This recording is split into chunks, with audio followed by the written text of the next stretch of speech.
ರಾಷ್ಟ್ರ ರಾಜಧಾನಿ ದೆಹಲಿಯಲ್ಲಿ ನಡೀತಾ ಇರುವ ಸಂಪುಟ ಸರ್ಕಸ್ಗೆ ಕೆಲವೇ ಹೊತ್ತಿನಲ್ಲಿ ತೆರೆ ಬೀಳೋ ನಿರೀಕ್ಷೆ ಇದೆ. ಮುಖ್ಯಮಂತ್ರಿ ಹಾಗೆ ಉಪಮುಖ್ಯಮಂತ್ರಿ ಇಬ್ಬರೂ ಕೂಡ ದೆಹಲಿಗೆ ತೆರಳಿದ್ದು ಚರ್ಚೆ ನಡೆಸುತ್ತಿದ್ದಾರೆ. ಇಲ್ಲಿ ಕೋಟಾಗಳ ಲೆಕ್ಕಾಚಾರ ಬೆಳಗಿನಿಂದಲೂ ಕೂಡ ನ್ಯೂಸ್ 18 ಪ್ರಸ್ತಾಪ ಮಾಡ್ತಾ ಇತ್ತು. ಸಿಎಂ, ಡಿಸಿಎಂ ಹಾಗೆ ಹೈಕಮಾಂಡ್ ಕೋಟಾದ ಅಡಿಯಲ್ಲಿ ಸಚಿವ ಸಂಪುಟ ಭರ್ತಿ ಆಗಬೇಕು ಅನ್ನೋ ನಿರೀಕ್ಷೆಯನ್ನ ಹೊತ್ತು ಇಲ್ಲಿಂದಲೂ ಕೂಡ ಅಂದ್ರೆ ರಾಜ್ಯದಿಂದಲೂ ಕೂಡ ನಾಯಕರು ತೆರಳಿದ್ರು ದೆಹಲಿಗೆ. ಈಗ ಬಹುತೇಕ ಸಿಎಂ, ಡಿಸಿಎಂ ಹಾಗೆ ಹೈಕಮಾಂಡ್ ಕೋಟಾ ಫಿಕ್ಸ್ ಆದಂತೆ ಕಾಣ್ತಾ ಇದೆ. ನ್ಯೂಸ್ 18 ನಲ್ಲಿ ಸಚಿವ ಸಂಪುಟದ ಸರ್ಕಸ್ನ ಎಕ್ಸ್ಕ್ಲೂಸಿವ್ ಮಾಹಿತಿ ಇನ್ನೇನು ಕೆಲವೇ ಹೊತ್ತಿನಲ್ಲಿ ನಿಮ್ಮ ಮುಂದೆ ಇಡಲಿದ್ದೇವೆ. ಸಿಎಂ ಸಿದ್ದರಾಮಯ್ಯ ಅವರಿಗೆ 6 ಸಚಿವ ಸ್ಥಾನದ ಹಂಚಿಕೆ ಮಾಡುವ ನಿರೀಕ್ಷೆ ಇತ್ತು. 5+1 ಅನ್ನೋ ಲೆಕ್ಕಾಚಾರ. ಹಾಗಾದ್ರೆ ಸಿದ್ದರಾಮಯ್ಯ ಅವರಿಗೆ ಈ 6 ಸಚಿವರ ಕೋಟಾದಲ್ಲಿ ಲಭ್ಯವಾಗ್ತಾ ಇರುವ ಶಾಸಕರ ಹೆಸರೇನು ಅನ್ನೋದರ ಅಂದಾಜು ಕೂಡ ಲಭ್ಯ ಆಗ್ತಾ ಇದೆ. ಹಾಗೆ ಡಿಸಿಎಂ ಡಿಕೆಶಿ ಅವರಿಗೆ 6 ಸಚಿವರನ್ನ ಒಳಪಡಿಸಿಕೊಳ್ಳೋ ಪ್ರಯತ್ನ, ಹಾಗೆ ಹೈಕಮಾಂಡ್ ಪಾಲಿಗೆ 8 ಮಂದಿ ಶಾಸಕರನ್ನ ಒಳಪಡಿಸಿಕೊಳ್ಳಬಹುದು ಅನ್ನೋದು ಸದ್ಯಕ್ಕೆ ನಡೀತಾ ಇರುವ ಲೆಕ್ಕಾಚಾರ. ಹಾಗಾದ್ರೆ ಈ ಕೋಟಾದ ಅಡಿಯಲ್ಲಿ ಯಾರ್ಯಾರಿಗೆ ಎಷ್ಟೆಷ್ಟು ಸಚಿವರನ್ನ ತಮ್ಮ ಸಂಪುಟಕ್ಕೆ ಸೇರ್ಪಡೆಗೊಳಿಸಿಕೊಳ್ಳುವಂತಹ ಪ್ರಯತ್ನಗಳಾಯಿತು, ಹಾಗೆ ಯಾರ್ಯಾರಿಗೆ ಲಭ್ಯವಾಗಿದ್ದೆಷ್ಟು ಅದನ್ನ ಗಮನಿಸ್ತಾ ಹೋಗೋಣ ವಿತ್ ನಂಬರ್ಸ್. ನ್ಯೂಸ್ 18 ನ ಎಕ್ಸ್ಕ್ಲೂಸಿವ್ ಮಾಹಿತಿಗಳು ನಾವು ಗಮನಿಸ್ತಾ ಹೋಗೋಣ.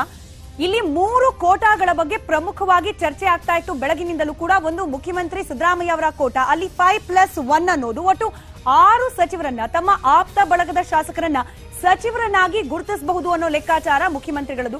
ಹಾಗೆ ಡಿಸಿಎಂ ಅವರ ಕೋಟಾದಲ್ಲಿ ಲಭ್ಯವಾಗಿದ್ದು ಕೂಡ 5+1 ಒಟ್ಟು 6 ಸಚಿವರನ್ನ ಡಿಸಿಎಂ ಡಿಕೆ ಶಿವಕುಮಾರ್ ಅವರು ಹೆಸರಿಸಬಹುದು ಅನ್ನೋದು. ಹಾಗೆ ಹೈಕಮಾಂಡ್ ನ ಕೋಟಾ ಒಟ್ಟು 8 ಮಂದಿಯನ್ನ ಹೈಕಮಾಂಡ್ ನೇರವಾಗಿ ಹೆಸರಿಸುತ್ತೆ, ಯಾರು ಸಚಿವರ ಆಗ್ಬೇಕು ಅನ್ನೋ ಲೆಕ್ಕಾಚಾರಗಳು ಕೂಡ ನಡೀತಾ ಇತ್ತು. ಇದೀಗ ಬಹುತೇಕ ಈ ಕೋಟಾದ ಅಡಿಯಲ್ಲಿ ಯಾರ್ಯಾರು ಸಚಿವರಾಗ್ತಾರೆ ಅನ್ನೋದು ಕೂಡ ಫೈನಲ್ ಆಗಿದೆ ಅನ್ನೋ ಮಾಹಿತಿ ದೆಹಲಿಯಿಂದ ಬರ್ತಾ ಇದೆ. ಸದ್ಯಕ್ಕೆ ಇದು ದೆಹಲಿಯಿಂದ ಲಭ್ಯವಾಗ್ತಾ ಇರುವ ಮಾಹಿತಿ. ಇದರ ಜೊತೆಗೆ ಮತ್ತೊಂದಷ್ಟು ಡೆವಲಪ್ಮೆಂಟ್ಸ್ ಇದೇ ವಿಚಾರದಲ್ಲಿ ಆಗ್ತಾ ಇರೋದನ್ನ ನಾವು ಗಮನಿಸ್ತಾ ಹೋಗೋಣ. ಖರ್ಗೆ ಅವರ ಮನೆಯಲ್ಲಿ ಸಿಎಂ ಹಾಗೆ ಡಿಸಿಎಂ ಫೈನಲ್ ಮೀಟಿಂಗ್ ನಡೀತಾ ಇರೋದು. ಹೈಕಮಾಂಡ್ ಮುಂದೆ ಹೊಸ ದಾಳವನ್ನ ಉರುಳಿಸಿದ್ದಾರೆ ಡಿಕೆ ಶಿವಕುಮಾರ್. ಹೊಸ ಪಟ್ಟು ಹಿಡಿದಿದ್ದಾರಂತೆ ಡಿಕೆ ಶಿವಕುಮಾರ್. ಯಾವುದದು ಪಟ್ಟು? ಹಾಗಾದ್ರೆ ಸಚಿವ ಸ್ಥಾನವನ್ನ ಭರ್ತಿ ಮಾಡೋ ನಿಟ್ಟಿನಲ್ಲಿ ಈ ಡಿಕೆ ಶಿವಕುಮಾರ್ ಅವರ ಪಟ್ಟು ಯಾವ ರೀತಿ ಪರಿಣಮಿಸುತ್ತೆ, ಇದರ ಡೀಟೇಲ್ಸ್ ಕೂಡ ನ್ಯೂಸ್ 18ಗೆ ಲಭ್ಯವಾಗಿದೆ.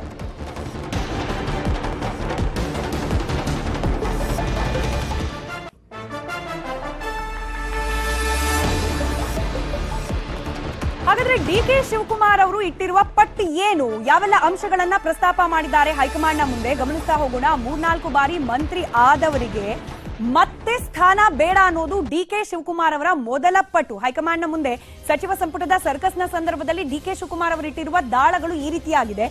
ಹೊಸಬರಿಗೆ ಅವಕಾಶವನ್ನ ನೀಡಬೇಕು, ಹಿರಿಯರಿಗೆ ಅಂದ್ರೆ ಈ ಹಿಂದೆ ಸಚಿವರಾಗಿದ್ದವರಿಗೇನೆ ಮತ್ತೆ ಅವಕಾಶಗಳನ್ನ ಕೊಡೋದು ಬೇಡ ಅಂತ ಪ್ರಸ್ತಾಪಿಸಿದ್ದಾರಂತೆ ಡಿಕೆ ಶಿವಕುಮಾರ್. ಹೊಸ ಮುಖಗಳು ಅಂದ್ರೆ ಆಪ್ತರ ಪರವಾಗಿ ಬ್ಯಾಟಿಂಗ್ ಮಾಡಿದ್ದಾರೆ ಡಿಕೆ ಶಿವಕುಮಾರ್. ತಮ್ಮ ಆಪ್ತ ಬಳಗದ ಹೊಸ ಮುಖಗಳಿಗೆ ಸಚಿವ ಸಂಪುಟಕ್ಕೆ ಭರ್ತಿ ಮಾಡಿಕೊಳ್ಳೋ ಪ್ರಯತ್ನವನ್ನ ಮಾಡಿದ್ದಾರೆ ಡಿಕೆ ಶಿವಕುಮಾರ್ ಅಂತ ಹೇಳಲಾಗ್ತಾ ಇದೆ. ಹಳುಬರಿಗೇನೆ ಮತ್ತೆ ಅವಕಾಶ ಯಾಕೆ ಕೊಡಬೇಕು ಅಂತ ಹೇಳಿ ಪ್ರಸ್ತಾಪ ಮಾಡಿದ್ದಾರೆ. ಸಿದ್ದು ಆಪ್ತರನ್ನ ಮಂತ್ರಿ ಮಂಡಲದಿಂದ ದೂರ ಇಡುವ ನಿಟ್ಟಿನಲ್ಲಿ ಈ ಒಂದು ದಾಳ ಉರುಳಿಸಿದ್ದಾರೆ ಡಿಕೆ ಶಿವಕುಮಾರ್ ಅನ್ನೋ ಲೆಕ್ಕಾಚಾರ. ಪ್ರಮುಖ ಖಾತೆಗಳನ್ನ ಆ ಮೂಲಕ ಹೊಸಬರಿಗೆ ನೀಡಬೇಕು ಅಂತ ಹೇಳ್ತಾ ತಮಗೆ ಬೇಕಾದವರನ್ನ, ತಮ್ಮ ಆಪ್ತರನ್ನ ಸಚಿವ ಸಂಪುಟಕ್ಕೆ ಸೇರಿಸಿಕೊಳ್ಳೋ ಪ್ರಯತ್ನವನ್ನ ಡಿಕೆ ಶಿವಕುಮಾರ್ ಅವರು ಮಾಡ್ತಾ ಇದ್ದಾರೆ. ಹೊಸಬರಿಗೆ ಅವಕಾಶ ಕೊಡೋದು ಅಂತ ಹೇಳುವ ಮೂಲಕ ತಮ್ಮ ಆಪ್ತರಿಗೆ ಹೆಚ್ಚಿನ ಸ್ಥಾನವನ್ನ ಪಡೆದುಕೊಳ್ಳುವ ನಿಟ್ಟಿನಲ್ಲಿ ಡಿಕೆ ಶಿವಕುಮಾರ್ ಅವರ ಪ್ರಯತ್ನ. ಇದೇ ನಿಟ್ಟಿನಲ್ಲಿ ನಡೀತಾ ಇರುವ ಸರ್ಕಸ್, ಸಚಿವ ಸಂಪುಟದ ಸರ್ಕಸ್ನ ಭಾಗವಾಗಿ ಮತ್ತೊಂದಷ್ಟು ಮೇಜರ್ ಅಂಶಗಳು ನಾವು ಗಮನಿಸ್ತಾ ಹೋಗೋಣ. ಕಾಂಗ್ರೆಸ್ ಸರ್ಕಾರದಲ್ಲಿ ಸಚಿವ ಸಂಪುಟ ಲೆಕ್ಕಾಚಾರ ಅಳೆದು ತೂಗಿ ಮಾಡಲಾಗ್ತಾ ಇದೆ. ಸಚಿವರನ್ನ ಆಯ್ಕೆ ಮಾಡಿದ್ದಾರೆ ನಾಯಕರು. ನ್ಯೂಸ್ 18ಗೆ ಸಂಭಾವನೀಯ ಸಚಿವರ ಪಟ್ಟಿ ಕೂಡ ಲಭ್ಯವಾಗಿದೆ.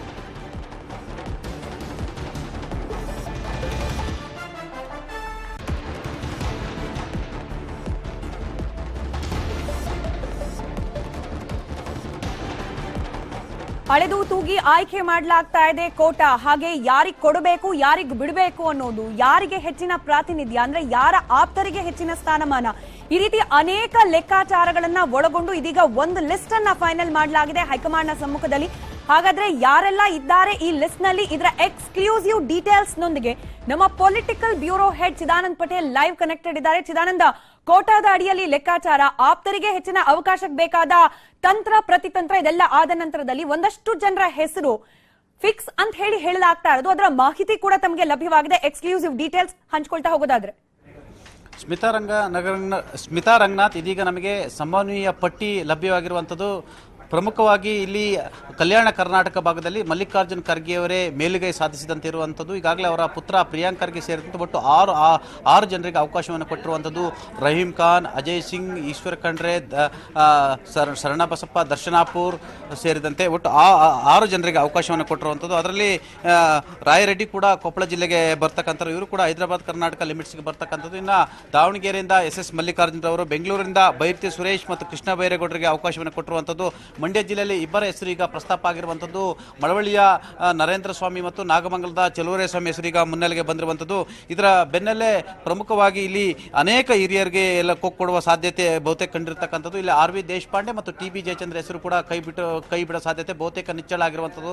ಯಾಕಂತ ಹೇಳಿದ್ರೆ ಇಬ್ಬರು ಕೂಡ ಸ್ಪೀಕರ್ ಸ್ಥಾನವನ್ನು ನಿರ್ವಹಿಸುವಂತೆ ಸ್ವತಃ ಖುದ್ದು ಹೈಕಮಾಂಡ್ ನಾಯಕರೇ ಮನವಿ ಮಾಡಿದ್ರು ಕೂಡ ನಿರಾಕರಿಸಿರುವಂಥದ್ದು. ಎಲ್ಲ ಒಂದು ಕಡೆ ಇದು ಹೈಕಮಾಂಡ್ ಕೆಂಗಣ್ಣಿಗೆ ಗುರಿಯಾಗಿದೆ ಅಂತ ಹೇಳಲಾಗ್ತದೆ. ಈ ಇಬ್ಬರ ಹೆಸರು ಕೂಡ ಪಟ್ಟಿಯಲ್ಲಿ ಲಭ್ಯ ಆಗ್ತಿಲ್ಲ. ಇನ್ನು ಬೆಳಗಾವಿಯಲ್ಲಿ ಲಕ್ಷ್ಮೀ ಹೆಬ್ಬಾಳ್ಕರ್ ಹೆಸರು ಮುನ್ನೆಲೆಗೆ ಬಂದಿರುವಂಥದ್ದು. ಇನ್ನು ಲಕ್ಷ್ಮಣ್ ಸವದಿ ಹೆಸರು ಈಗ ಇನ್ನೂ ಕೂಡ ಫೈನಲ್ ಆಗುವ ಸಾಧ್ಯತೆ ಇದೆ ಅಂತ ಹೇಳಲಾಗ್ತಿದೆ. ಇನ್ನು ಮುಖ್ಯಮಂತ್ರಿ ಸಿದ್ದರಾಮಯ್ಯನವರ ಆಪ್ತರಾಗಿರ್ತಕ್ಕಂಥ ಡಾಕ್ಟರ್ ಮಹದೇವಪ್ಪ, ಪಿರಿಯಾಪಟ್ನ ವೆಂಕಟೇಶ್, ಬೈರ್ತಿ ಸುರೇಶ್, ಪುಟ್ಟರಂಗ ಶೆಟ್ಟಿ ಈ ಹೆಸರುಗಳು ಈಗ ಮುನ್ನೆಲೆಗೆ ಬಂದಿರತಕ್ಕಂಥ ಮತ್ತು ಹಿರಿಯೂರು ಸುಧಾಕರ್ ಕೂಡ ಎಲ್ಲ ಒಂದು ಕಡೆ ಸಿಎಂ ಸಿದ್ದರಾಮಯ್ಯವರ ಅಭ್ಯರ್ಥಿಗಳಂತೆಲ್ಲ ಹೇಳಲಾಗ್ತದೆ. ಒಟ್ಟಾರೆ 18 ಜನರ ಹೆಸರು ಇದೀಗ ಸಂಭವನೀಯ ಪಟ್ಟಿಯಲ್ಲಿ ಇರತಕ್ಕಂಥದ್ದು. ಅದೇ ರೀತಿ ವಾಲ್ಮೀಕಿ ಸಮುದಾಯಕ್ಕೆ ಸೇರಿದಂಥ ಮಧುಗಿರಿಯ ರಾಜಣ್ಣ ಅಥವಾ ನಾಗೇಂದ್ರ ಈ ಇಬ್ಬರಲ್ಲಿ ಒಬ್ಬರನ್ನು ಆಯ್ಕೆ ಮಾಡೋದು ಬಹುತೇಕ ಖಚಿತ ಅಂತ ಹೇಳಲಾಗ್ತದೆ. ಆದರೆ ಬಳ್ಳಾರಿಯಲ್ಲಿ ಈಗಾಗಲೇ ಕ್ಲೀನ್ ಸ್ವೀಪ್ ಅನ್ನು ಕಾಂಗ್ರೆಸ್ ಮಾಡಿರುವಂಥದ್ದು. ಅದೇ ರೀತಿ ಕೆ ಎನ್ ರಾಜೇಂದ್ರ ಅವರು ಕೂಡ ಬಹಳಷ್ಟು ಹಿರಿಯರು ಕೂಡ ಹೌದು ಮತ್ತು ಅವ್ರಿಗೂ ಕೂಡ ಎಲ್ಲೊಂದು ಕಡೆ ಸ್ಪೀಕರ್ ಹುದ್ದೆಯನ್ನು ನಿರ್ವಹಿಸುವಂತೆ ಕೇಳ್ಕೊಂಡ್ರು. ನಂದು ಇದು ಕೊನೆ ಚುನಾವಣೆ, ಆದರೆ ನಾನು ಮಂತ್ರಿ ಆಗ್ತೀನಿ ಅಂತ ಹೇಳಿ ಹೈಕಮಾಂಡ್ಗೆ ಎಲ್ಲೊಂದು ಕಡೆ ಮನವಿಯನ್ನು ಮಾಡಿದರು. ಹಾಗಾಗಿ ಮಧುಗಿರಿ ರಾಜಣ್ಣ ಮತ್ತು ನಾಗೇಂದ್ರ ಹೆಸರು ಮುನ್ನೆಲೆಗೆ ಬಂದಿರುವಂಥದ್ದು. ಇನ್ನು ಲಕ್ಷ್ಮಣ್ ಸವದಿ ಬಹುತೇಕ ಅವರ ಹೆಸರು ಕೂಡ ಅಂತಿಮಗೊಳ್ಳುವ ಸಾಧ್ಯತೆ ಇದೆ ಅಂತ ಹೇಳಲಾಗ್ತದೆ. ಇನ್ನು ಜಗದೀಶ್ ಶೆಟ್ಟರ್ ಹೆಸರಿಗೆ ಸಂಬಂಧಪಟ್ಟಾಗ ಈಗಾಗಲೇ ಚರ್ಚೆ ಆರಂಭ ಆಗಿರುವಂಥದ್ದು.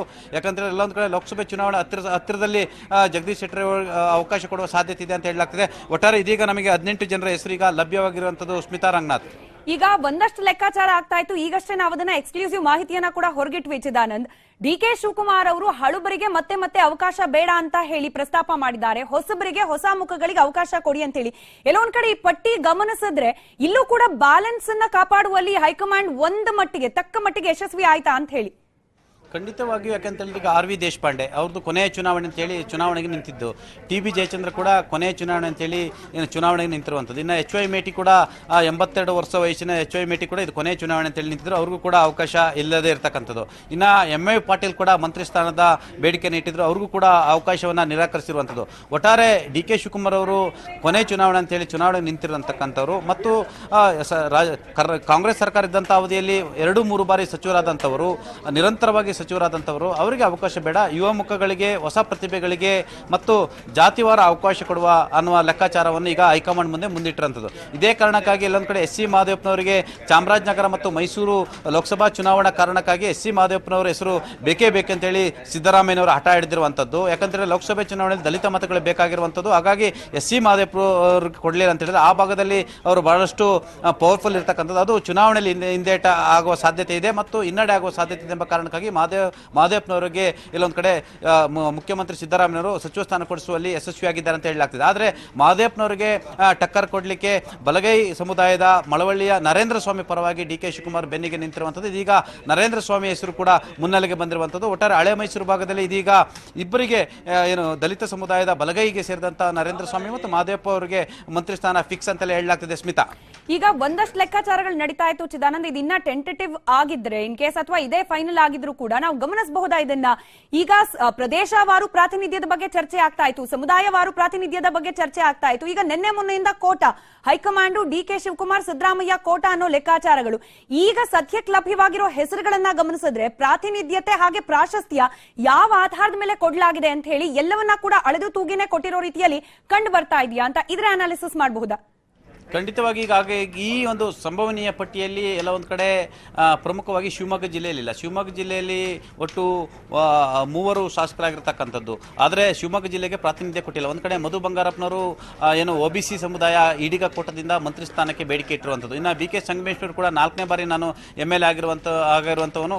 ಒಂದು ಕಾಂಗ್ರೆಸ್ನಲ್ಲಿ ಇದ್ದಂಥ ಸಂದರ್ಭದಲ್ಲಿ ಕೂಡ ನನಗೆ ಶಾಸಕರಾದಂಥವನು ಕೂಡ 2013ರಲ್ಲಿ ಟಿಕೆಟನ್ನು ತಪ್ಪಿಸಲಾಯಿತು. ಆದರೂ ಕೂಡ ನಾನು ಕಾಂಗ್ರೆಸ್ ಪಕ್ಷದಲ್ಲಿ ನಿಷ್ಠಾವಂತನಾಗಿದ್ದೆ ಮತ್ತು ಲೋಕಸಭೆ ಚುನಾವಣೆಯಲ್ಲಿ ಕೂಡ ನನ್ನ ಪಾತ್ರ ಮಹತ್ವದ್ದು. ನಂದು ಕೊನೆ ಚುನಾವಣೆ ಆಗಿದ್ದರಿಂದ ನನಗೆ ಅವಕಾಶ ಕೊಡಿ ಅಂತ ಹೇಳಿದ್ರು. ಆದರೆ ಶಿವಮೊಗ್ಗದಲ್ಲಿ ಎಲ್ಲೊಂದು ಕಡೆ ಈ ಇಬ್ಬರು ಹೆಸರುಗಳು ಕಾಣಿಸ್ತಾ ಇಲ್ಲ. ಮತ್ತೊಂದು ಕಡೆ BK ಹರಿಪ್ರಸಾದ್ ಬಹಳಷ್ಟು ಹಿರಿಯ ನಾಯಕರು ಕೂಡ ಹೌದು, MLC ಕೂಡ ಹೌದು. ಆದರೆ BK ಹರಿಪ್ರಸಾದ್ ಹೆಸರು ಕೂಡ ಇನ್ನೂ ಕೂಡ ಪ್ರಸ್ತಾಪಕ್ಕೆ ಬಂದಿಲ್ಲ. ಹಾಗಾಗಿ ಎಲ್ಲ ಒಂದು ಕಡೆ ಈಗಾಗಲೇ ಏನು ಲೋಕಸಭೆ ಚುನಾವಣೆ ದೃಷ್ಟಿಯಿಂದ 3 ಅಥವಾ 4 ಸ್ಥಾನಗಳನ್ನ ಖಾಲಿ ಇಡಬೇಕಂತ ತೀರ್ಮಾನ ಮಾಡಿರುವಂಥ ಹೈಕಮಾಂಡ್ ಅವರು ಕೊನೆ ಗಳಿಗೆಯಲ್ಲಿ ಎಲ್ಲೊಂದು ಕಡೆ BK ಹರಿಪ್ರಸಾದ್ ಅಥವಾ ಮಧು ಬಂಗಾರಪ್ಪನವರು, ಲಕ್ಷ್ಮಣ್ ಸವದಿ, ಜಗದೀಶ್ ಶೆಟ್ಟರ್ ಹೆಸರುಗಳನ್ನು ಕೂಡ ಸೇರ್ಪಡೆ ಮಾಡುವ ಸಾಧ್ಯತೆಯನ್ನು ತಳ್ಳಿ ಹಾಕುವಂತಿಲ್ಲ. ಸ್ಮಿತಾ, ಧನ್ಯವಾದ ಅಚ್ಯುತಾನಂದ್ ಮಾಹಿತಿಗಾಗಿ.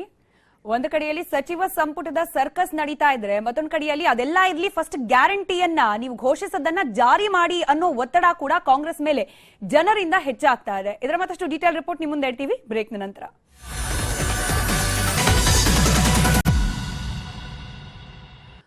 Welcome back. 5 ಗ್ಯಾರಂಟಿಗಳನ್ನ ಘೋಷಿಸಿ ಅಧಿಕಾರದ ಚುಕ್ಕಾಣಿಯನ್ನ ಹಿಡಿಯುವಲ್ಲಿ ಕಾಂಗ್ರೆಸ್ ಏನೋ ಯಶಸ್ವಿಯಾಗಿದೆ. ಆದ್ರೆ ಜನರು ಗ್ಯಾರಂಟಿ ಘೋಷಣೆ ಆಗಿದೆ, ಆದ್ರೆ ಜಾರಿ ಯಾವಾಗ ಅಂತ ಆಗ್ರಹಿಸುತ್ತಿದ್ದಾರೆ. ನಾವು ಘೋಷಿಸಿದ ಗ್ಯಾರಂಟಿ ಜಾರಿ ಮಾಡೋದು ಗ್ಯಾರಂಟಿ ಅನ್ನೋ ಮಾತು ಕಾಂಗ್ರೆಸ್ ಪಾಳೆಯದಿಂದ ಮತ್ತೊಮ್ಮೆ ಕೇಳೋಕ್ ಸಿಗ್ತಾ ಇದೆ. ನಾವು ನಮ್ಮ ಜನರ ಹಿತ ಕಾಪಾಡುವ ಬಗ್ಗೆ ಬದ್ಧತೆಯನ್ನ ಹೊಂದಿದ್ದೇವೆ. ಬಿಜೆಪಿ ನಾಯಕರು ಕನ್ನಡಿಗರು ನೀಡಿದ ಶಾಕ್ಗೆ ಚಿಕಿತ್ಸೆಯನ್ನ ಪಡೆದುಕೊಳ್ಳಿ ಅಂತ ಹೇಳಿ ರಿಯಾಕ್ಟ್ ಮಾಡಿದ್ದಾರೆ. ಚಿಕಿತ್ಸೆ ಪಡೆದು ರೆಸ್ಟ್ ಮಾಡಲಿ, ಹಾಗೆಯೇ ವಿರೋಧ ಪಕ್ಷದ ನಾಯಕ ಸ್ಥಾನಕ್ಕೆ ಸೂಕ್ತ ವ್ಯಕ್ತಿಯನ್ನ ಹುಡುಕಿಕೊಳ್ಳಲಿ ಅಂತ ಹೇಳಿ ಕಾಂಗ್ರೆಸ್ ಟ್ವಿಟರ್ ಖಾತೆಯ ಮೂಲಕ ವ್ಯಂಗ್ಯವಾಡಿದೆ. ಕಾಂಗ್ರೆಸ್ ಪಕ್ಷದ ಅಧಿಕೃತ ಟ್ವಿಟರ್ ಖಾತೆಯಿಂದ ಮಾಡಲಾಗಿರುವ ಟ್ವೀಟ್ ಅನ್ನ ನಾವು ಗಮನಿಸ್ತಾ ಇದ್ವಿ. ಘೋಷಿಸಿದ 5 ಗ್ಯಾರಂಟಿಗಳನ್ನ ಜಾರಿಗೊಳಿಸೋದು ನಿಸ್ಸಂದೇಹ. ಬಿಜೆಪಿ ಸದ್ಯಕ್ಕೆ ಬಂದಿರುವ ಚುನಾವಣಾ ಫಲಿತಾಂಶದ ಶಾಕ್ನಿಂದಲೇ ಹೊರಬಂದಿಲ್ಲ. ಅದಕ್ಕೆ ಚಿಕಿತ್ಸೆಯನ್ನ ಪಡೆದುಕೊಂಡು ರೆಸ್ಟ್ ಮಾಡಲಿ ಅಂತ ಹೇಳಿ ಟಾಂಗ್ ನೀಡಿದೆ ರಾಜ್ಯ ಕಾಂಗ್ರೆಸ್ ಪಾಳೆಯ. ಇನ್ನು ಸರ್ಕಾರದ ಗ್ಯಾರಂಟಿಗಳೇ ಪ್ರತಿಪಕ್ಷಗಳ ಅಸ್ತ್ರವಾಗ್ತಿರೋದನ್ನು ನಾವು ಗಮನಿಸ್ತಾ ಇದ್ವಿ. ಗ್ಯಾರಂಟಿ ಪ್ರಸ್ತಾಪಿಸಿ ಸರ್ಕಾರದ ವಿರುದ್ಧ ವಾಗ್ದಾಳಿಯನ್ನ ನಡೆಸ್ತಾ ಇದ್ದಾರೆ ವಿರೋಧ ಪಕ್ಷದ ನಾಯಕರು. ಕೂಡಲೇ ಗ್ಯಾರಂಟಿಗಳನ್ನ ಜಾರಿಗೆ ತನ್ನಿ, ಇಲ್ಲವಾದಲ್ಲಿ ಪ್ರತಿಭಟನೆ ನಡೆಸುವುದಾಗಿ ಎಚ್ಚರಿಕೆಯನ್ನ ಕುಮಾರಸ್ವಾಮಿ ನೀಡಿದ್ದಾರೆ. ಪ್ರತಿ ಕ್ಷೇತ್ರದಲ್ಲೂ ಕೂಡ ಹೋರಾಟಕ್ಕೆ ಕುಮಾರಸ್ವಾಮಿ ಕರೆ ನೀಡಿದ್ದಾರೆ. ಜನರು ಬೀದಿಗಿಳಿದು ಹೋರಾಟವನ್ನ ಮಾಡಬೇಕು. ಕಾರ್ಯಕರ್ತರಿಗೆ ಮಾಜಿ ಸಿಎಂ ಕುಮಾರಸ್ವಾಮಿ ಅವರ ಕಿವಿ ನುಡಿ ಇದು. ಇವತ್ತು ಕಾಂಗ್ರೆಸ್ ಪಕ್ಷ ಜನತೆಗೆ ವಿಷಲ್ ಹೊಡಿಸ್ಕೊಂಡು ಚಪ್ಪಾಳೆ ಗಿಟ್ಟಿಸ್ಕೊಂಡು ಮತ ಹಾಕ್ಸ್ಕೊಂಡಿದ್ದಾರೆ. ಏನೇನು ಕಾರ್ಯಕ್ರಮ ಉಳಿಸ್ಕೊಳ್ತಾರೆ, ಕೊಡ್ತಾರೆ, ನೋಡೋಣಂತೆ, ಆಮೇಲೆ ತೀರ್ಮಾನ ಮಾಡ್ತೀವಿ. ತಾವೊಂದು ಹೇಳಿಕೆ ಕೊಟ್ಟಿದ್ದಾರೆ ಗ್ಯಾರಂಟಿ ಬಗ್ಗೆ. ಪರಮೇಶ್ವರ್ ಹೇಳಿದ್ದಾರೆ ಕುಮಾರಸ್ವಾಮಿ ತಮ್ಮ ಅಸ್ತಿತ್ವವನ್ನು ಉಳಿಸ್ಕೊಳ್ಳೋದಕ್ಕೋಸ್ಕರ ಈ ರೀತಿ ಹೇಳಿಕೆ ಕೊಡ್ತಾ ಇದ್ದಾರೆ. ಮಾಡಲೇಬೇಕಲ್ಲ, ನನ್ನ ಅಸ್ತಿತ್ವ ಹೊರಟೋಗಿದೆ. ನನ್ನ ಅಸ್ತಿತ್ವನ ಈಗಾಗಲೇ ಈ ಚುನಾವಣೆಯಲ್ಲಿ ಕುಂಠಿತಗೊಳಿಸಿರ್ತಕ್ಕಂಥದ್ದು ಕಾರಣ ಇದೇ ಗ್ಯಾರಂಟಿ ಅಲ್ವೇ? ಇದೇ ಗ್ಯಾರಂಟಿ ಸ್ಕೀಮೇ ನನ್ನ ಅಸ್ತಿತ್ವ ಕುಂಠಿತಗೊಳಿಸಿರೋದು. ಮತ್ತೆ ಇದನ್ನೇ ಇಟ್ಕೋಬೇಕಲ್ಲ ನಾನು. ಇದನ್ನ ಇಟ್ಕೊಂಡೆ ಮಾಡೋಕೆ ಯಾವ ಆಧಾರದ ಮೇಲೆ ಈ 5 ಗ್ಯಾರಂಟಿ ಘೋಷಣೆ ಮಾಡಿದ್ರು? ಇವರೇ ಅಲ್ವೇ ಪ್ರಣಾಳಿಕೆ ಅಧ್ಯಕ್ಷರು? ಯಾವ ಆಧಾರದ ಮೇಲೆ ಮಾಡಿದ್ರಿ? ಏನು ಹೇಳಿದ್ರು ನಿಮ್ಮ ಉಪ ಮುಖ್ಯಮಂತ್ರಿಗಳು ಭಾಷಣ ಮಾಡಬೇಕಾದ್ರೆ? ನನಗೂ ಫ್ರೀ, ನಿನಗೂ ಫ್ರೀ, ಹೇ ಕಾಕಾ ಪಾಟೀಲ್ ನಿನಗೂ ಫ್ರೀ. ನಾನು ಹೇಳಿದ್ನ? ಹೇಳಿರೋದು ನೀವು ಕೊಡಿ. ಈಗ ಸುಳ್ಳು ಹೇಳಿ ಜನಗಳಿಗೆ ಟೋಪಿ ಹಾಕಿ ಈ ಕಾರ್ಯಕ್ರಮ ಘೋಷಣೆ ಮಾಡಿರೋದಲ್ವಾ? 3,000 ರೂಪಾಯಿ ಎಲ್ಲ ಗ್ರಾಜುಯೇಟ್ಸ್ಗೆ ಅಂತ ಹೇಳಿದ್ರಿ. ಈಗ 22-23 ಇಸ್ವಿಲ್ ಪಾಸ್ ಆದ್ರೆ ಹೇಳ್ತೀರಾ? ಓಟ್ ಹಾಕಿರೋನು ಅವನು, ನಿರುದ್ಯೋಗಿ ಒಟ್ಟಗಿಟ್ಟಿಲ್ದೇ ಇರೋನು ಅವನು ಓಟ್ ಹಾಕವನೆ. ಈಗ ಅವನಿಗೆಲ್ಲ ಕೆಲಸ ಹೊಸದಾಗ ಕೊಡ್ತೀರಾ? ಇದನ್ನೇ ತಗೊಳ್ಳೋದು. ಈ ಸಬ್ಜೆಕ್ಟ್ ಬಿಟ್ಬಿಟ್ಟು ನಾನು ರಾಜಕೀಯ ಮಾಡೋದು ಮತ್ತೇನಿಲ್ಲ, ಸನ್ಯಾಸಿಗೆ ಮಾಡ್ತಾ ಇದ್ದೀನ ಇಲ್ಲ. ರಾಜಕೀಯ ಕೆಸರಚಾಟ ಒಂದ್ ಕಡೆ, ಜನಸಾಮಾನ್ಯರು ಅಂದ್ರೆ ಮತದಾರರು ಈ ಗ್ಯಾರಂಟಿಗಳ ಬಗ್ಗೆ ಏನ್ ಮಾತನಾಡ್ತಿದ್ದಾರೆ ಕೇಳ್ತಾ ಹೋಗೋಣ. ಹುಬ್ಬಳ್ಳಿ ಹಾಗೆ ಗದಗ ಜಿಲ್ಲೆಯ ಜನ ಗ್ಯಾರಂಟಿ ಘೋಷಣೆಗಳ ಬಗ್ಗೆ, ಅದರ ಅನುಷ್ಠಾನದ ಬಗ್ಗೆ ಮಾತನಾಡಿದ್ದಾರೆ, ಕೇಳೋಣ.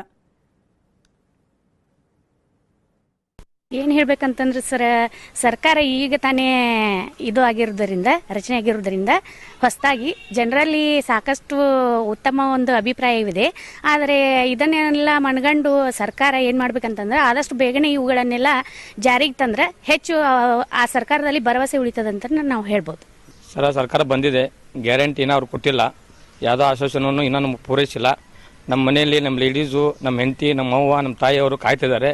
ಎಲ್ಲೆಲ್ಲಿ ಹೋಗ್ಬೇಕಂದ್ರೆ ಈಗ ಫ್ರೀ ಅಂತದ್ದು ಮನೆಯಲ್ಲಿ ಹೇಳ್ತಾ ಇದ್ದಾರೆ. ಈಗ ಅವ್ರು ಯಾವುದೋ ಆಶ್ವಾಸನೆ ಜಲ್ದಿ ಪೂರೈಸಬೇಕಂತ ಹೇಳ್ತೀನಿ. ರಾಜ್ಯದ ಬಜೆಟ್ 3 ಲಕ್ಷ ಕೋಟಿ ಇರುವಾಗ ಈ 5 ಗ್ಯಾರಂಟಿ ಇವುಗಳನ್ನು ಮಾಡಲಿಕ್ಕೆ ಸುಮಾರು 60 to 70,000 crores ಖರ್ಚಾಗ್ತಿರುವಾಗ ಇದು 1/3 ನಮ್ಮ ಬಜೆಟ್ದ ಇದನ್ನು ತಗೊಳ್ಳುವಾಗ ಉಳಿದಿದ್ದಕ್ಕೆ ಅವ್ರು ಎಲ್ಲಿದ್ದು ಇದನ್ನು ತೊಗೊಂಡು ಬರ್ತಾರ. ಆ ನಂತರ ದಿವಸಕ್ಕೆ ಒಂದೊಂದು ಹೇಳಿಕೆಗಳು ಬರ್ಲಿಕ್ಕತ್ತಾವ. But in all to sum up this ಈ 5 ಗ್ಯಾರಂಟಿ ಏನವಲ್ಲ ಇವನ್ನ ಎಲ್ಲಾರ್ಗೂ ಎಕ್ಸ್ಟೆಂಡ್ ಆಗೋದು ನಮಗಂತೂ 100% ಡೌಟ್ ಅದ. ಎಷ್ಟಂತೂ ಹೇಳಿಕ್ಕೆ ಇಚ್ಛಾಪಡ್ತೀನಿ. ಫಸ್ಟ್ ಇಂಪ್ಲಿಮೆಂಟ್ ಆಗ್ಲಿರಿ, ಆಮೇಲೆ ವಿಚಾರ ಮಾಡೋಣ ಅಂತ. ಯಾಕಂದ್ರೆ ಹೇಳೋದು ಎಲ್ಲರೂ ಹೇಳ್ತಾರ್ರಿ, ಅವ್ರು ಮಾಡಿದಾಗ ಕೊಟ್ಟಾಗೇ ರೀ ಅದು ನಾವು ಆಕ್ಸೆಪ್ಟ್ ಮಾಡೋದು. ಸೊ ಎಲ್ಲಾನು ಇಂಪ್ಲಿಮೆಂಟ್ ಆಗತ್ತೆ ಅನ್ನೋದೇನು ಗ್ಯಾರಂಟಿ ಇಲ್ರಿ, ಕೊಟ್ಟ ಮೇಲೆನೆ ಗ್ಯಾರಂಟಿ ರೀ. ಸರ್ಕಾರ ಅವ್ರು ಬಂದಿದೆ ಅಚ್ಚ ಸರಿ ಹೋಯ್ತು, ಆದ್ರೆ ಅವ್ರು ಸ್ಟಾರ್ಟ್ ಮಾಡ್ಬೇಕಲ್ಲ, ಬೇಗ ಸ್ಟಾರ್ಟ್ ಮಾಡಲಿ ಅದನ್ನೆಲ್ಲ. ಅದ್ರಾಗ ಒಂದು 4 ಈಡೇರಿಸ್ರಿ ಮೊದಲು. ಅಗ್ದಿ ಏನು ನೆಸೆಸರಿ ಇದೆ, ನಮಗೆ ಬಸ್ಸಿಗೆ ಹೋಗಬೇಕು, ಆಮೇಲೆ ಕರೆಂಟ್ ಬಿಲ್ ಕಡಿಮೆ ಆಗಬೇಕು, ಇಷ್ಟಾದರೂ ಫಸ್ಟ್ ನೆರವೇರಿಸ್ಲಿಕ್ಕೆ. ನಾವು ಗ್ಯಾರಂಟಿ ಕಾರ್ಡ್ ಮಾಡ್ತೀನಿ ಅಂತ ಹೇಳಿದ್ರು, ಇನ್ನೂವರೆಗೂ ಏನು ಮಾಡಿಲ್ಲ. ಏನು ಆಶ್ವಾಸನೆ ಕೊಡ್ತಾರೆ ಮಾಡ್ತಾರೋ, ಪಬ್ಲಿಕ್ ಎಲ್ಲ ಇದೇ ಕೇಳ್ತಾ ಇದೆ. ಈ ಟೈಪ್ ಮಾಡಿದ್ರೆ ಎಲ್ಲ ಸರ್ಕಾರ ಬಂದಾಗ ಅವ್ರ ಸರ್ಕಾರ ಬಂದಾಗ ಇವ್ರು ಆಶ್ವಾಸನೆ ಕೊಡ್ತಾರ, ಇವ್ರ ಸರ್ಕಾರ ಬಂದಾಗ ಅವ್ರು ಆಶ್ವಾಸನೆ ಕೊಡ್ತಾರ.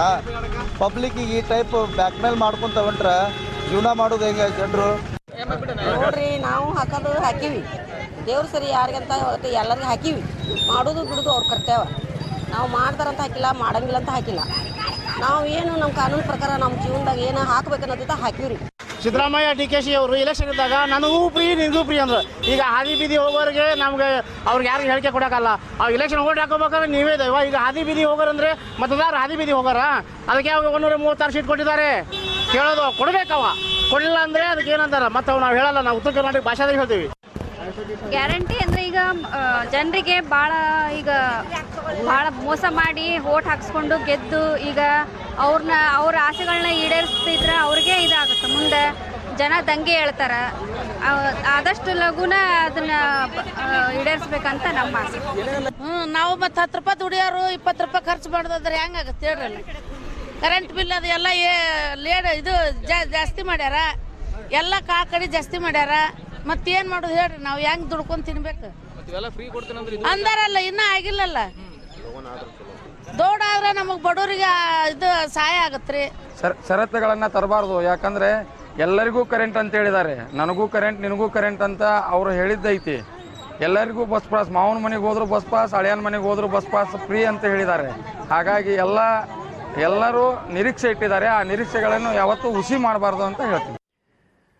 ಕುಗ್ರಾಮದಲ್ಲಿ ಕಲ್ಲು ಗಣಿಗಾರಿಕೆ ಮಾಡಲಾಗ್ತಾ ಇದ್ದು ಗ್ರಾಮಕ್ಕೇನೆ ಕಂಟಕ ಎದುರಾಗೋ ಸೂಚನೆ ಸಿಗ್ತಾ ಇದೆ. ಕೋಲಾರ ತಾಲೂಕಿನ ಗುಡ್ಡಣಪುರ ಕುಗ್ರಾಮದಲ್ಲಿ ಇದೀಗ ಗ್ರಾಮಸ್ಥರು ಆತಂಕದಲ್ಲೇ ಕಾಲ ಕಳೆಯುವಂತಾಗಿದೆ. ಗ್ರಾಮದಿಂದ ಕೇವಲ 1.5 ಕಿಲೋಮೀಟರ್ ದೂರದಲ್ಲೇನೆ ಕಲ್ಲು ಗಣಿಗಾರಿಕೆಯನ್ನ ಅವ್ಯಾಹತವಾಗಿ ನಡೆಸಲಾಗ್ತಾ ಇದೆ. ದೊಡ್ಡಯೂರು ಬೆಟ್ಟದ ಸರ್ವೆ ನಂಬರ್ 76ರಲ್ಲಿ ಗಣಿಗಾರಿಕೆ ಮಾಡಲಾಗ್ತಾ ಇದ್ದು ಸ್ಫೋಟದ ತೀವ್ರತೆಗೆ ಗ್ರಾಮಸ್ಥರ ಮನೆಗಳಿಗೆ ಭಾರಿ ಪ್ರಮಾಣದಲ್ಲಿ ಹಾನಿಯಾಗ್ತಾ ಇದೆ. ಕೆಲವು ಮನೆಗಳು ಕುಸಿಯುವ ಹಂತಕ್ಕೆ ತಲುಪಿದೆ, ಆಲ್ರೆಡಿ ಬಿರುಕು ಬಿಟ್ಟಿದೆ. ಇನ್ನು ಕೆಲವು ಮನೆಗಳಲ್ಲಿ ಪ್ರತಿನಿತ್ಯ ಕೂಡ ಜನ ಆತಂಕದಲ್ಲೇ ಕಾಲ ಕಳೆಯೋ ಪರಿಸ್ಥಿತಿ ನಿರ್ಮಾಣ ಆಗಿದೆ. ದೃಶ್ಯಗಳಲ್ಲಿ ನಾವು ತೋರಿಸ್ತಾ ಇದ್ದೀವಿ ಯಾವ ರೀತಿಯಾಗಿ ಕಲ್ಲು ಗಣಿಗಾರಿಕೆ ಆಗ್ತಾ ಇದೆ ಅಂತ ಹೇಳಿ. ಕೇವಲ ಗ್ರಾಮಸ್ಥರು ವಾಸ ಮಾಡುವ ಜಾಗದಿಂದ 1-2 ಕಿಲೋಮೀಟರ್ ಅಂತರದಲ್ಲೇನೆ ಗಣಿಗಾರಿಕೆ ನಡೀತಾ ಇದ್ದು ಸ್ಫೋಟ ನಿರಂತರವಾಗಿ ಮಾಡಲಾಗ್ತಾ ಇದೆ. ಈ ಸ್ಫೋಟದಿಂದಾಗಿ ಮನೆಗಳಿಗೆ ಹಾನಿ ಆಗ್ತಾ ಇದೆ ಅನ್ನೋ ಆತಂಕ ಗ್ರಾಮಸ್ಥರದು. ಕೇವಲ ಮನೆ ಗೋಡೆಗಳಿಗೆ ಹಾನಿ ಆಗೋದಲ್ಲ, ಇನ್ ಕೇಸ್ ಏನಾದ್ರೂ ಹೆಚ್ಚು ಕಮ್ಮಿ ಆದ್ರೆ ಆ ಮನೆ ಗೋಡೆ ಕುಸಿದು ಬಿದ್ರೆ ಪ್ರಾಣ ಹಾನಿ ಆಗಬಹುದು ಅನ್ನೋ ಆತಂಕ ಕೂಡ.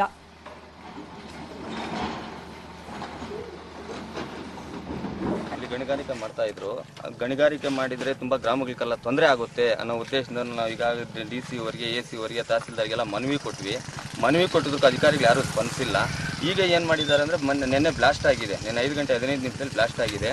ಗುಡ್ಡನಪುರ ಗ್ರಾಮದಲ್ಲಿ ಸುಮಾರು 20ರಿಂದ 30 ಮನೆಗಳು ಫುಲ್ಲು ಡ್ಯಾಮೇಜ್ ಆಗಿದೆ. ಈಗಾಗಲೇ ಅಧಿಕಾರಿಗಳು ಬಂದಿದ್ರು, ತಹಸೀಲ್ದಾರ್ ಬಂದಿದ್ರು, ಮತ್ತೆ ಗಣಿ ಮತ್ತು ಭೂವಿಜ್ಞಾನ ಇಲಾಖೆ ಅಧಿಕಾರಿಗಳು ಬಂದಿದ್ರು. ಈಗ ಅವರಿಗೆ ಮನದಟ್ಟು ಆಗಿರುತ್ತೆ ಅನ್ಕೊಂಡಿರ್ತೀವಿ. ಯಾಕಂದ್ರೆ ನೆಕ್ಸ್ಟ್ ಟೈಮ್ ಇದು ಮಾಡಬೇಕಾದ್ರೆ, ಬ್ಲಾಸ್ಟ್ ಮಾಡಬೇಕಾದ್ರೆ ಬರ್ತೀವಿ ನಾವು, DMG ಅವರು, ಪೊಲೀಸ್ ಇಲಾಖೆಯವರು ಬರ್ತೀವಿ, ನೋಡ್ತೀರಿ.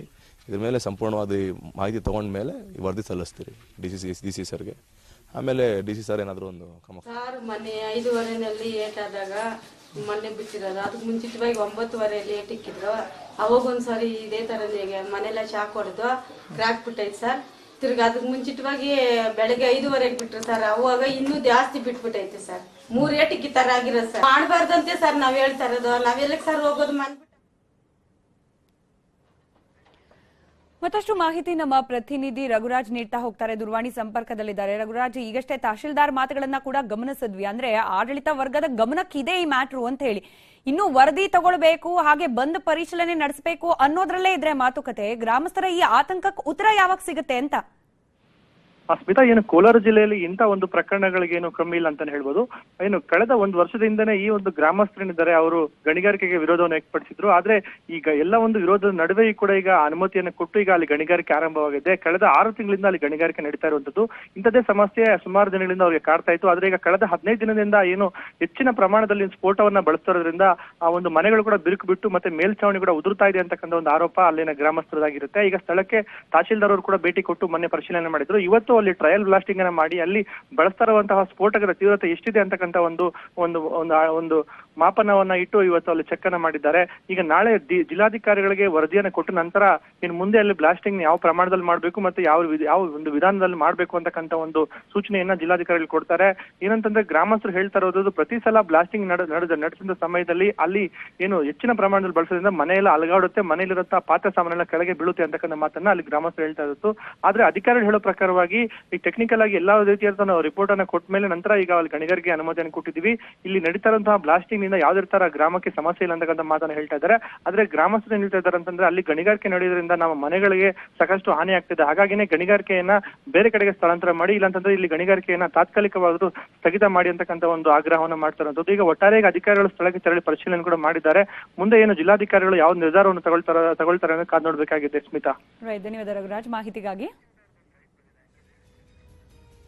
ಇದೇ ವಿಚಾರಕ್ಕೆ ಸಂಬಂಧಪಟ್ಟಂತೆ ಸ್ಥಳಕ್ಕೆ ಭೇಟಿ ನೀಡಿದ ತಹಶೀಲ್ದಾರ್ ಕೂಡ ಮಾತನಾಡಿದ್ದಾರೆ. ಏನ್ ಮಾತನಾಡಿದ್ರು ಕೇಳೋಣ. ನಾವು ಮತ್ತೆ ಮೈನ್ಸ್ ಅವರು ಬಂದು ಬ್ಲಾಸ್ಟ್ ಮಾಡಿ ಮತ್ತೆ ಅದನ್ನ ಡೇಟಾ ಕ್ಯಾಪ್ಚರ್ ಮಾಡಿದ್ದೀವಿ ಮಿನಿಮ್ಯಾಟಲ್ಲಿ. ಸೊ ಆ ಡೇಟಾ ಏನು ಹೇಳುತ್ತೆ ನೋಡಿಕೊಂಡು ವಿಲ್ ಗಿವ್ ಎ ರಿಪೋರ್ಟ್.